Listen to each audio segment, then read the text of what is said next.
you all doing? That's my southern accent. You're going to have to get used to it for a few minutes. Is that good? All right, I'm going to move away from here in just a second. Thank you for having me here and inviting me to have this conversation with you this morning.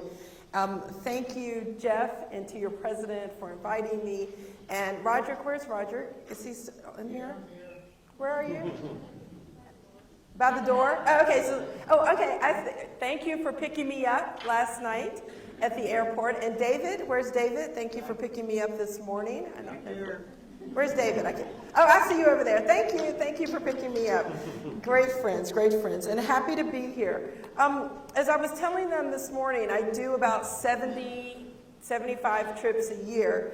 And when I was at the University of Florida, one of the things that they give and they say when they're having meetings about student success or something to share is this little card right here. And I now keep it with me wherever I go. And I just want to read to you something that they say at the beginning of their meetings and their conversations about student success. It says, the student is the most important person on the campus. Without students, there would be no need for the institution. Not a cold enrollment statistic, but a flesh and blood human being with feelings and emotions like your own. Not someone to be tolerated so that we can do our thing. They are our thing. Not dependent on us, rather we are dependent on them. Not an interruption of our work, but the purpose of it. We are not doing them a favor by serving them. They are doing us a favor by giving us the opportunity to do so. And given the conversations that I've heard this morning already from your president and from Jeff, and the level of honesty that you're willing to engage with in the conversation about student identity and the interrogation of your own practices and what it means to be transformative educators, and the challenge about the room for bigger thinking, I want to do this. I want to challenge you, and I'm going to come out here. If those of you have known, I'm not going to stand behind here. I want to challenge you for something that my mentor, Estella Ben-Simone, has said to me over and over again. She said it to me last week, and the week before when we were at our annual meeting. The challenge is not to implement the best practices. The challenge is for you to be the best practitioner. You can have the best practices in the world. You can have those conversations about what research tells you that you should do. But the reason why we continue to have equity gaps and they persist for our students, and we haven't solved the student success problem in higher education, is because we do not acknowledge a basic principle. People implement practices. If you do not focus on changing your own mindset and your own way of delivering education to students and how you participate in the educational environment, we will continue to have inequities in higher education. And those of you who are looking at this from a national level and looking at it from that perspective know from our recent reports, whether you're talking about employment, whether you're talking about access and success in higher education, that the gaps are widening, they're not closing. Even when our student population is the most diverse that it has ever been. So I'm going to challenge you and continue the challenge that your president gave this morning to say, this is about you. If you want what I just read from the University of Florida, what I now carry with me, to be the reality, then we have to be reflective. We have to be self-reflective. We have to look into the mirror. We have to be willing to change. So I'm going to talk about that. I read many of the reports that your administration sent to me, and I'm going to give my perspective on them and challenge you to keep building on things that I think are working, and then things that I'm thinking, you know what? I'm going to raise some critical questions. And I know what that sounds like to some people. They're like, oh gosh, here she is, and she's going to come in and do it. But I do get to leave. But Salt Lake Community College has been an active member of AAC&U, and we have been involved and engaged with you back from the development where you were doing e-portfolios and general education redesign. You have people that serve on our institute faculty, so this is not a one and done. We've been in it, and we will continue to be in it with you, as well as many of our other member institutions. Does that sound okay? Yeah. All right, let's do it. Let's do it. All right. So this is our mission at AAC&U, to focus on quality and equity in service to democracy. We serve over 1,400 institutional members all across the country. We are the leading national association concerned with quality in undergraduate education. We believe strongly in this. There is no quality without a focus on equity. And this morning, what did you hear? And this is not me going to lecture at you for 40 minutes. Trust me, that's not what's going to happen. What did you hear already about your equity data? What did you hear? There's a gap. Where are the gaps? Completion, yep, you have a completion gap. What about access? What did Jeff just tell you about access? Decrease in enrollment, yes. Yes, and he also told you that for the very first time, what happened?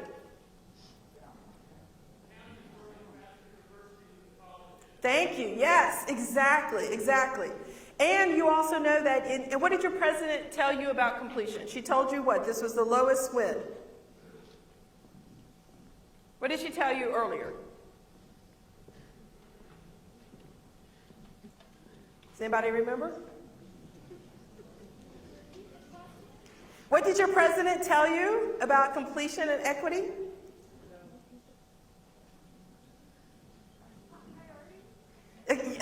Yes, it's a top priority. It's a top priority. 1 in 4 complete.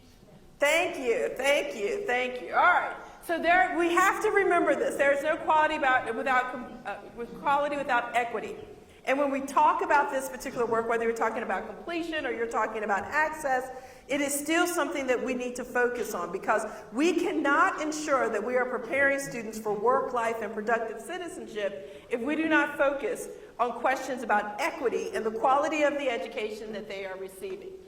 This is your mission statement. Your president talked about this. I'm going to focus on 3 things: the inclusive part of it, the transformative part, and the strengthening part. There are many good things going on here at Salt Lake Community College. You have an emphasis on high-impact practices. You're thinking about intentionality within the pathways. You are focusing on redesigning your learning outcomes to make sure they align with what students need to actually know and do to be successful in their careers and in their transfer pathways. Those are good things. Those are good things. I reference you all the time when it comes to e-portfolios and the work that you're doing. I think that is so important. But I'm going to raise some questions that are going to challenge you on what it means to be transformative and for whom. And what does inclusion look like on this campus? Because I believe strongly that we talk about aspirational goals in higher education, especially when it comes to inclusion and equity, but we don't spend time thinking about the reverse. Who is actually excluded? Who is actually harmed by the decisions that we make? And that is what we need to focus on if we're going to talk about change. This is your strategy number 12. Embrace equity-mindedness and inclusive practices in workplace and academic culture. If I asked you right now by a show of hands, how many of you could articulate what it means to be equity-minded? How many of you, by a show of hands, could do that?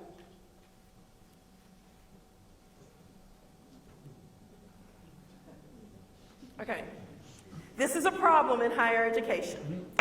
We have strategies, but we don't know what they mean in practice.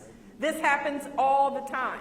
We say this is what we're going to do, and we talk about this in the book. We put up statements, whether they are mission statements, whether they are strategies, whether they are vision statements, and almost every campus has them. Almost every campus has them. You have a goal in your strategic plan to achieve equity in student participation and completion. If I asked you about student participation in certain high-impact practices here, from an equitable perspective. Could you tell me which percentage of students here, if I asked you about disaggregated data, participated in undergraduate research, service learning, community-based projects, study abroad? Could you answer those questions? Yes. Thank you. I heard one yes.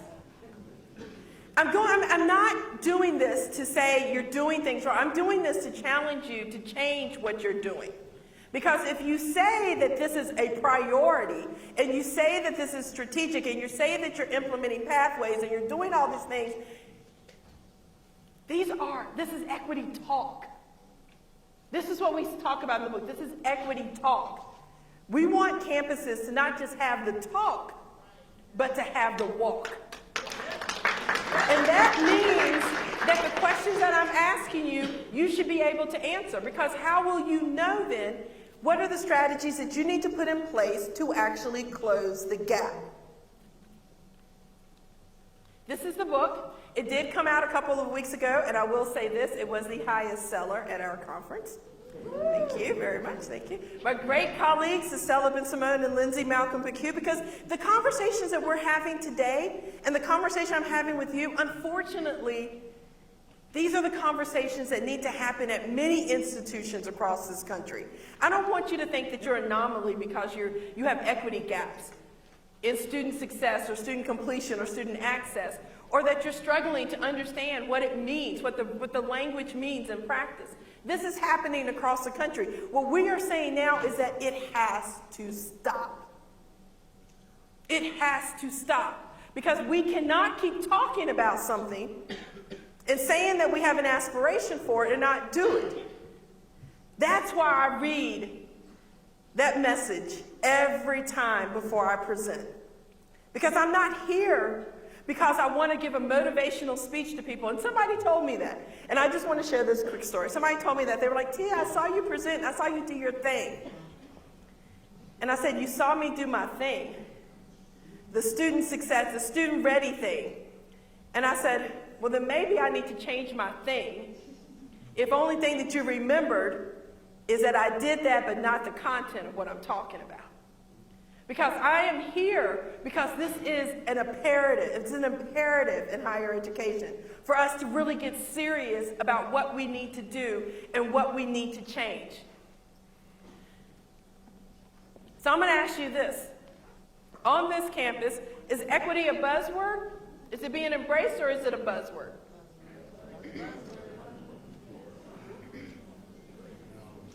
Okay, good intentions, yes. I love that, good intentions. Is equity a buzzword or is it being embraced? That's a question. That's a question. As my pastor tells me, just look forward, don't look left or right. This is about you, I'm talking about you. He says all the time because you know what? If you're looking forward, that means you're thinking about you. Don't be looking about anybody else. We're talking about you individually. The question is it a buzzword or are we willing to do something about it? And what does that mean? Because in higher education, what has happened is equity has become a buzzword. Everyone's talking about it, from the foundations and reports, from institutions across the board. Everybody's saying equity, equity, equity, equity, equity.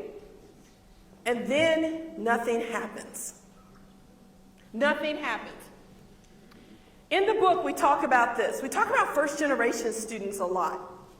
We talk about acculturating them in and helping them understand our systems and our practices. But I'm going to ask you, are you a first-generation equity practitioner? I know, you don't know what it means. What does it mean to be a first-generation equity practitioner? It means understanding that first-generation college students are going to need something different than college students who have had a history in their family. Actually, it means about you. I'm talking about you as an educator. So we talk about first-generation students and them not knowing our processes and our structures, and we have to create systems to acculturate them. What do we have to do to help you become an equity practitioner? What is it that we need to do? So in the book, we have a whole chapter dedicated to what it means for you as an educator to move from being a first-generation equity practitioner to being an equity practitioner. Most people that we work with are first-generation equity practitioners. They understand that the institution has good intentions with equity, but they're not doing the work of equity. They are still discovering the conversation, the definitions. They are still struggling with understanding, well, what does this mean for me, and how am I going to be held accountable for this? And the example we use is from a faculty member at a community college in Colorado who was the chair of this department. He's the one who said this. He goes, you know what? I had to realize that except, just like my students, some of my students are first generation, I'm a first generation equity practitioner. I assumed that my students had all these deficits, and I actually carried the deficit, especially when it came to equity. I didn't understand what I needed to know and what I needed to do to actually help them in a way that was equitable and inclusive. So I realized that I was a first-generation equity practitioner. And I need to figure out what I needed to do to grow. So then that's why I'm asking you, do you think that you're a first-generation equity practitioner? That's a reflective question I might ask. Remember I told you what they say in church, just look forward. I'm asking you to think about it. Individually, are you a first-generation equity practitioner, and what does that mean for the work that you have to do and in front of you, and the work that your president and Jeff just talked about and challenged you to do? One of the obstacles that we have, that we talk about in the book, is the myth of universalism. And in order to demonstrate this, I need about 20 people to come on stage with me. Can I get 20 people to come on stage? Come on, come on, come on, come on.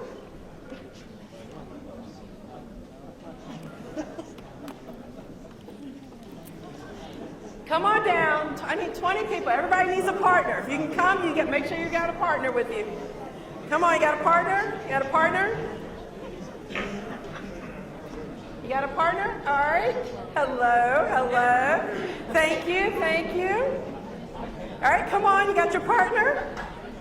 I need some more people. Why are y'all being shy? We do this to students all the time. We tell them to do stuff and don't tell them why. Come on, come on.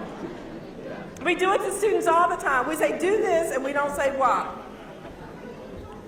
All right, everybody got a partner? No, we need two. Everybody needs to be two. I cannot believe that David and Roger did not come. I cannot believe that. I think that's a sign that they might know me. That's crazy. Okay. All right. You get one more? All right, we have two. Everybody has a partner?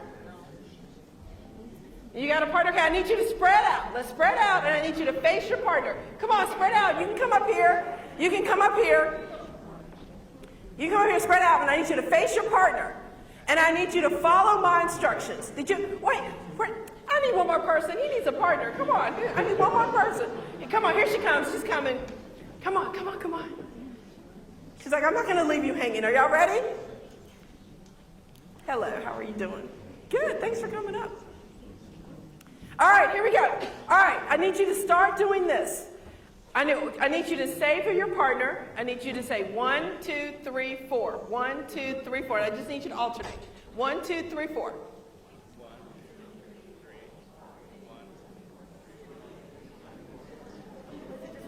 Yeah, just keep going. Yes. First question. We just had somebody. 1, 2, 3, 4. Yes. Okay, stop.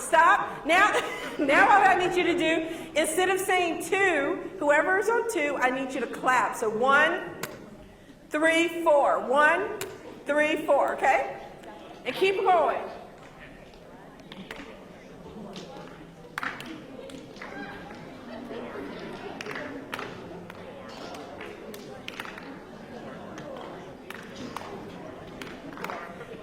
Okay, all right, I need you to stop. Now, instead of saying 3, I need you to snap on 3. All right? So you say 1, clap on 2, snap on 3, and then say 4.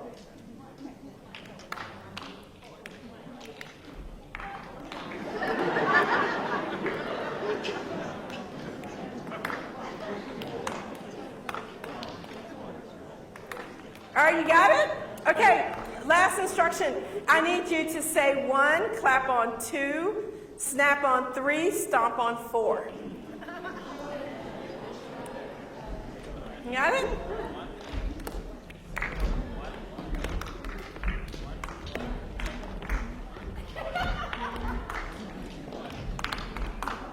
All right, you got it?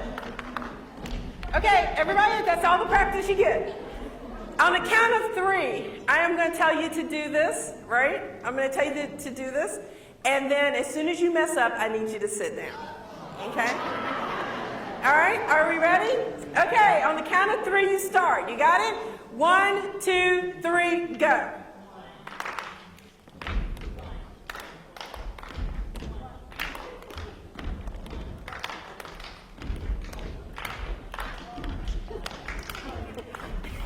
Thank you so much. You're so, thank you. You were honest. I appreciate that.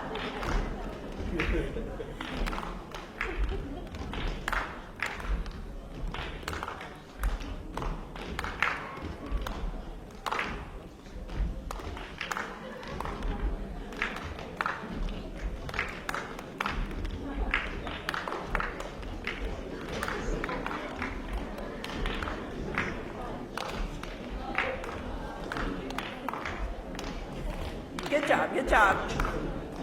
So we've had 3 groups go down now, yep? Oh yes, you can go, thank you, thank you.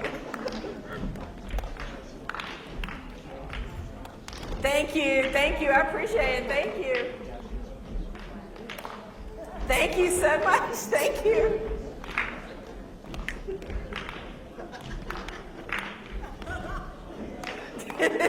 Thank you so much.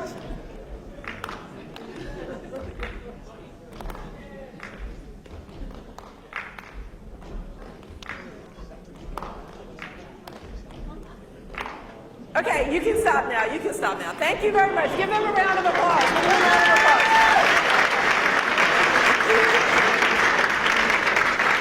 Okay, so I'm going to put this. This is an example. I've used this as an example to show what we do for student success and how we design practices. So what happened was, when you were looking at this, I brought up the group of students. So let's say they're a group of students. And they didn't know what they were doing, what I was going to ask them to do, and I told them, this is what you're going to do in order to be successful. I need you to do 1, 2, 3, 4, and I need you to make these changes as we were going along, right? So let's just say that that's our pathway. Let's say that's our pathway. We designed it. We told you that's what you need to do, right? And then as we enter along the pathway, we tell you, you know what, you need to do something else. And then we say you need to do something else. And then we say we need to do something else. And what happened up here? You got all messed up. Some people, yes, some people got all messed up. It means that they couldn't succeed from the instructions. What else happened? You slowed down, yes. You focused more, yes. People left. You eliminated this, right? This is what we do in higher education. 1, we bring students into our systems, and we don't tell them the why and the purpose. If I had told you the why and the purpose, would that have made a difference? Maybe, maybe. If I had told you that this is what this pathway is, this is what it is that I'm asking you to do, and these are the steps that you're going to have to take, would that have made a difference? Maybe, possibly. How many of you, if I had told you that before we even started this presentation, would have practiced? Some of you would have practiced. In higher education, we have a myth, and this is an obstacle to equity, because we lost how many groups? How many groups did we lose? About 5 or 6? We lost about half of them because they could not go through the exercise. We often design pathways and educational opportunities based on a myth of universalism. That it's going to be the same for everyone. That everyone's going to experience it the same. Without taking into the very thing that your president was talking about, the various identities, the way that people learn, the way that people engage with conversations, the strategies that they have learned and adapted with on how to help them be successful. We create one system, and that system is often based on the dominant culture's perspective of what success looks like, and we don't take into accountability the individuality and the way that others, people from diverse backgrounds, learn. You pride yourself here at Salt Lake Community College as being the most diverse institution in your system. Am I correct about that?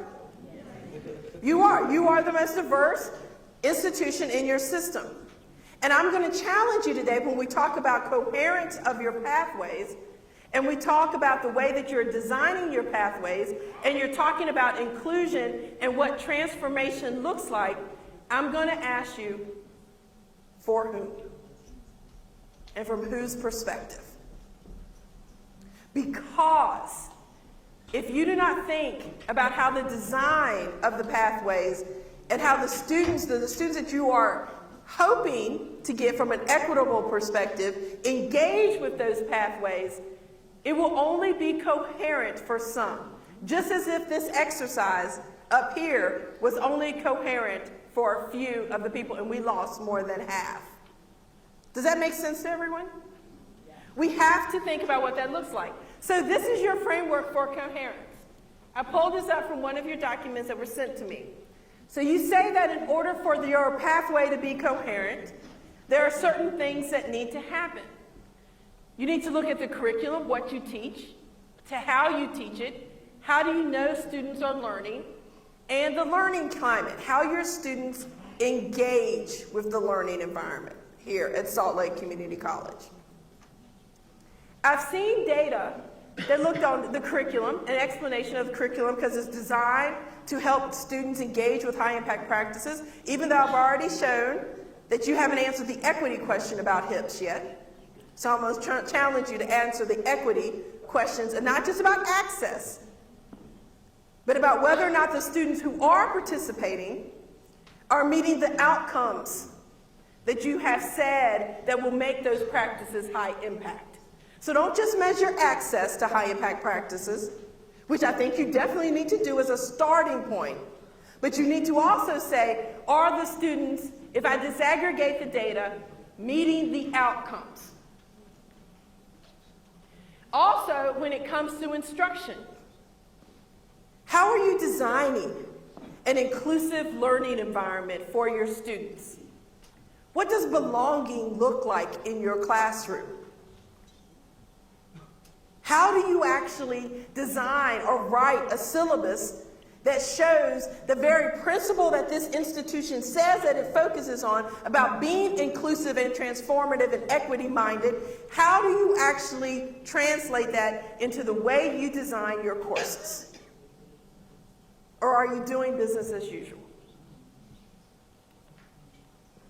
The other piece is assessment.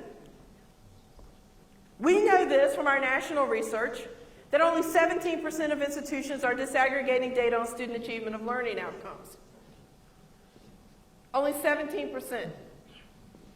So if equity and inclusion, and you're thinking about transforming education, and you being transforming educators, how can you answer that question if there's limited data, if you have limited data on who's actually achieving the very learning outcomes that you say are necessary for success? I know that at this institution you are gathering data through the assessment of your e-portfolios and the work that you're doing. I'm just challenging you and asking you the question, is that enough? Is that enough? And are you asking the questions from the students here about their experience with the learning climate? How do you know from a student's perspective that this is an inclusive environment for them? That this is a transformative environment for them? Not based on the dominant culture's experience, but on the experiences of the students that you say you want to get both and. It's not either or, it's a both and. So that's my question. How are you doing that? So then I put this in here. What's your framework for inclusion and equity mindedness within your framework of coherence with your pathways? This is the question you need to be asking if you're talking about the design of your pathways. It will not be the same experience for every student. And do not think that that is going to be the answer to your questions. That will not be the case. You have good foundational pieces within the pathways, but my question to you is, what do we mean by equity and equity-mindedness within this context? So here are some guiding questions for you. How are SLCC's pathways inclusive and equity-minded? Not just stated, but how are they? And what does coherence mean for diverse students? And what is your role in the process? What role do you play in the process? Understanding equity and equity-mindedness is a key component to actually answering those questions. This is what we mean by equity-minded. When I asked you earlier, this was the prep, because I'm going to give you the answer. This is what equity-minded means. Equity-minded means that you're conscious of the ways that higher education, through its practices, its policies, its expectations, and its unspoken rules, places the responsibility for student success on the very groups that have experienced marginalization, rather than on individuals and institutions whose responsibility it is to remedy that marginalization. You say in your own documents, in your own strategic plan, in your own pathways document, that you are focusing on inclusivity and being equity-minded. It also means that you have to consider equity in connection with historical and political understandings of stratification. In the case of the Center for Urban Education that coined, Estella Ben-Samoy that coined equity-mindedness, she's talking about racial equity. At ACNU, we're talking across the board. Equity for all diverse students. So how in the design of your pathways are you having discussions about the historical and the social structures that actually perpetuate the inequities that your students face? And whose responsibility is it to remedy that, to help? That's what it means by equity-minded. And what we're encouraging campuses to do is to stop throwing around the phrase. And I'm not being flip, I'm being serious. Stop throwing it around. Stop putting it out there that you're saying that you're focused on equity or you're focused on equity-mindedness without understanding the true complexities of what it means for you to actually do this. Because we don't have time to play around anymore. We don't have time.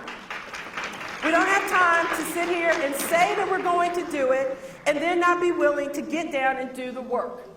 I am going to tell you from national research that it tells you that you cannot do the same for every student because every student is not the same.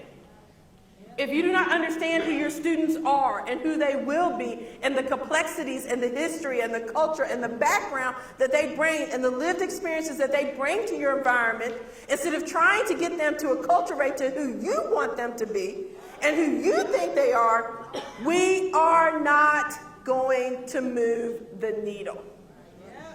That is the reality. That is the reality. And I know that there are people probably in this room right now going, I can't take it. She's preaching it. She's doing it. I'm at this point where I get to leave.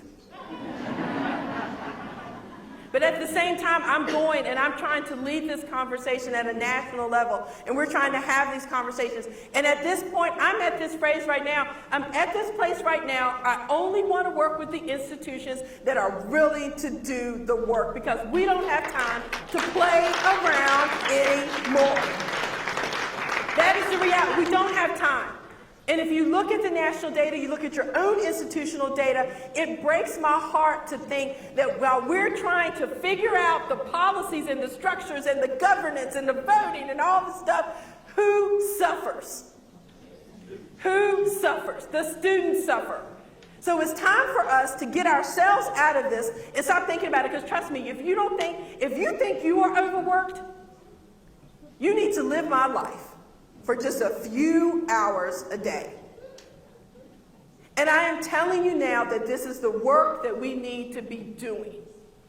This is the work that we need to be doing. And I've been in your seat. I've been a faculty member. I've had those conversations. I know what we need to do, but we have got to get serious. And if there's anything that we're talking about, I want you to think about these questions. I really want you to think about these questions. Why are we focusing on equity? Why are we focusing on equity? And if you're not going to focus on equity and you really are an institution of equality, then be an institution of equality. Do it, whatever it is. But figure out what the perceptions of equity are. What are those perceptions as an institutional value, and how does it translate into practice? How does it translate into practice, and what are our aspirations to achieve equity? And what does that look like on the pathway? Even with the work that we're doing, your campus is one of 20 campuses that is engaged with us at a national level that is beta testing the newly redefined definition on ensuring students are learning. And one of the core principles of that, because believe it or not, the Pathways Collaborative, the group that is focused on implementing, that's Achieving the Dream, and AACC, and all these national organizations that are leading the guided pathways, CCRC, they did not mention equity in the first draft. And now it's in there to say that every institution that is implementing guided pathways needs to understand that this requires an institution-wide commitment to equity and equity-mindedness. And your institution is part of that effort to beta test these elements of a new definition, many of them that you're already doing, about assessment and embedding high-impact practice. And I can tell you now, this part here about equity is one of the ones where all 20 campuses are struggling with the most. So I'm going to leave you with this then. What is Salt Lake Community College's institution-wide commitment to equity-minded, asset-based teaching improvements to enhance student learning? Is there an institutional-wide commitment to focus on equity and equity-mindedness and asset-based teaching approaches within your pathway? And what does that look like? Thank you.